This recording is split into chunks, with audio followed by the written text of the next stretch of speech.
sina badan yihiin way dhafar badan yihiin way been badan yihiin salaada ma tukadaan balwad ay leeyihiin waa gabdho iyo wiilal waxaan ka hadlaynaa waa dadka social media caanka ah marka laga reebo dad yar oo far ku tirisa inta kale waxay ka wada sanayeen inta aan soo sheegay muqdisho ha joogan ama Kenya ha joogan ama wadamada kale adduunka ha joogan wallahi billahi tallaan ku dhah sumo wallahi in kaftan ibana hayna ku dhah nin waa naag oo social media ku jiro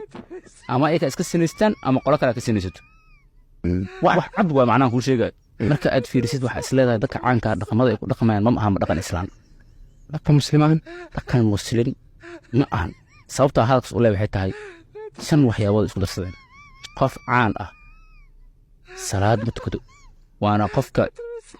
qof bini aadan ay ilaahay xiriir ka dhaxay waa salaada ma tukadaan waa isla weeyeen walwaday leeyihiin way sina badan yihiin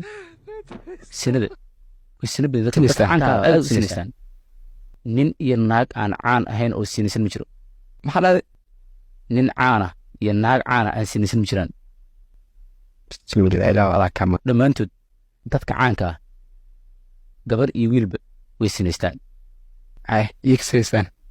boqolkiiba 70 ayaga iska sinaystaan gabadha caanka adeerta nin kale caan u tagaysa ama dadka kale xarfaan kale maartay salligeedii wadata nikshid meel taagan ah midibto ima yeelo oo dhii jirmo video ay la fiirsamo wajintamo ma gashay for antu adin ma ka maqashaan saaxiibil waxaan ka hadlay inay runta wax ku ogaanaysaa muuqaalkan aniga ii soo duubeen ee rabeen in ay igu jawaabaan maxaad ka dhex maqashaan hal mar anigana waan aamusayaa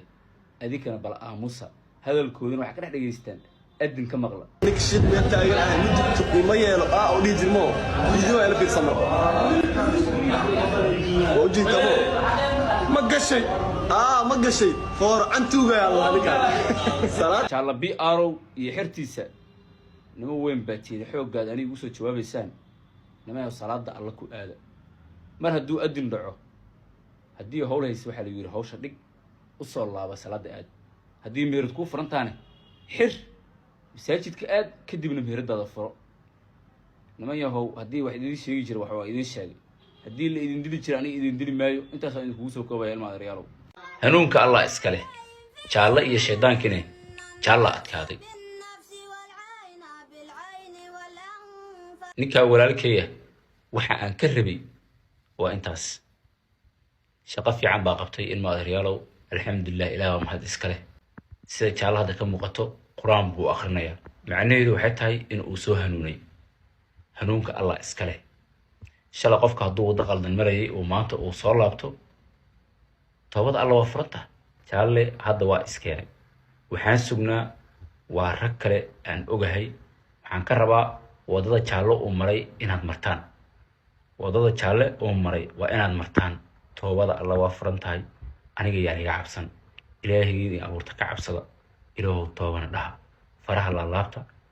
salaadana hala aado qaar ka mid ah dadkii caanka ahaa oo salaada bilaabay ila daawada muuqaaladan Allahu la ما شاء الله لكن salaadu kuma jirto istustus wax la yiraahdo haddii aan idiwaaniyay oo waanada aqaateen wali waxaad tihiin dad qalbigooda u nool yahay walaalkaaga muslimka ah waanadu uu ku siiyo haddii aad qaadatid waxaad tahay qof wanaagsan muuqaaladan aad isoo diraysaan waxay cadeen u tahay inaad salaada bilowdeen waxa idin sheegayaa salaada ha idinka ahaato mid ilaahay dartiis ah waxay kaloo idin sheegayaa inaad joogtaysaan inta kale oo dhiman way iska war hayaan ee aan salaada tukanin waxaan ka rabaa inaad adinkana iscadeysaan team Commentland saaxiibayaal qof kaste oo caan ah halka uu joogo adinka gaarsiiyay aniga xataa halka aan joogo adinka gaarsiiyay dadkan 2 milyan ku xiran tahay dadkan 200 ku xiran tahay dadkan 500 ku xiran tahay intaba adinka gaarsiiyay hal codsi ayaan wataa ilma adeerayaalow halkaas codsi ila fuliyo comment kaste ee qof caan muuqaal kaste uu soo dhigo commentiga waxaad ugu qortaa walaal salaada tuko qofka bini aadamka ah haddii inta laga dhaho salaada tuko marka dambe asaas garanayo waa codsi walaalnimo waxaan wax isku qabanaynaa waa islaamnimo iyo Soomaalnimo waa jecel aan isjecelnahay aniga dadkaas waxaan ugu qabanay hadalka u dhahayo waa walaalihii waa jeclahay adinkana waxaa tihiin walaalahayga ayakana waa walaalihiina shaqadaas aan wada qabanno waxaan arkay dad badan oo caanahoo afka ii buuraya kuwaay qaarkoodna falowda igala laabanaya wixii aan ka hadlayay ilmo aryaalo ilaa dad bay dhibaysaa runtu ilaa dad bay xanuujinaysaa waa lagula diriray waa lagula dagaalay waa lagula coloobay ilaahayga adig ku abuurtay ee indhaha kuu yeelay ee afka kuu yeelay ee sanka kuu yeelay aad ka neefsanaysid dhagahaas wax ka maqlaysa kuu yeelay lugahaas ku soconaysa gacmahaas wax ku qabsanaysa kuu yeelay iyo wuxuu ku faray haddaad u samayn weysay